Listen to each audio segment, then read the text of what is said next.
আসসালামু আলাইকুম। আশা করি সবাই ভালো আছেন, সুস্থ আছেন। একটা রান্নাবান্নার ভিডিও নিয়ে আজকে চলে এলাম। তো এইখানে আমি চিংড়ি মাছ বেছে ভেজে ফ্রিজে রেখে দিই। তো এইটা দিয়ে আজকে রান্না করব পুঁই শাক। প্রথমে আমি পুঁই শাককে আগে সিদ্ধ করে রেখে দিয়েছি আলাদা। এবার কড়াইয়ে পেঁয়াজ, মরিচ, লবণ এগুলো একটু ভালো করে ভেজে নিচ্ছি। এবার এটাকে একটু নরম হয়ে আসলে, মশলাটা একটু নরম হয়ে এলে এর মধ্যে আমি একটু তেজপাতা দিয়ে দিলাম। এরপর দিয়ে দিব বাদবাকি মশলাগুলো, আদা রসুন বাটা, এরপরে দিচ্ছি ধনিয়ার গুঁড়ো, মরিচের গুঁড়ো, তারপর দিলাম হলুদের গুঁড়ো। তো এই সব কিছু দেওয়ার পরে মশলাটাকে কষিয়ে নেওয়ার জন্য অল্প একটু পানি দিলাম। তো পানি বলক আসার পরে এর মধ্যে পরিমাণ মতো চিংড়ি দিয়ে দিচ্ছি, যতটুকু আমার দরকার হচ্ছে। এরপর চিংড়িটা কষে আসলে এর মধ্যে শাক দিয়ে দিলাম, পুঁই শাক।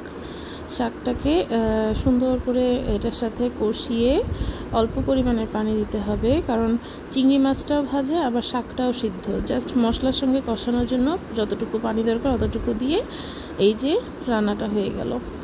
আর এদিকে আমি করে নিয়েছিলাম মাছের ডিম ভুনা। একটা কাতল মাছের ডিম ছিল, সেটাকে সুন্দর করে ভুনা করে রেখেছি।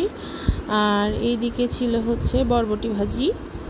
তো দুপুরের আর রাতের জন্য কিছু রান্না একসঙ্গেই করা হয়, যেন আর রাত্রেবেলা আলাদা করে চুলায় না আসতে হয়।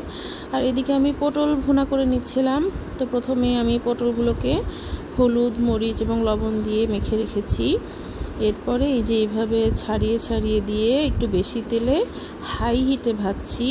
খুব বেশি নরম যেন না হয়ে যায়, শুধু পটলের যে কাঁচা গন্ধ থাকে সেটা চলে যাওয়ার জন্য একটু হাই হিটে ভাজতে হবে।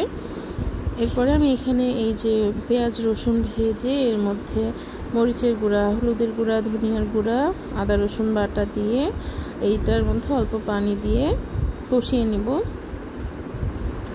তো কষতে কষতে যখন তেল ছেড়ে দিবে সেই সময়টাতে আমি এই ভেজে রাখা পটলগুলো দিয়ে দিচ্ছি। তো এই খাবারটা কিন্তু আপনারা ভাতের সঙ্গে বা পোলাওয়ের সঙ্গেও খেতে পারেন।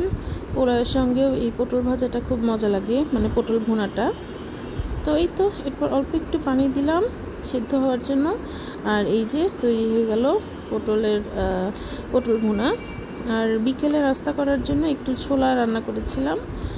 তো ছোলা রান্নাও হয়ে গিয়েছে। আমি এখানে একটু ভাজনা আর একটু গরম মশলার গুঁড়ো একসাথে দিয়ে ছোলাটাকে ঢেকে বেশ কিছুক্ষণ রেখে দিয়েছি, যেন গন্ধটা ছোলার সঙ্গে খুব ভালো করে মিশে যায়।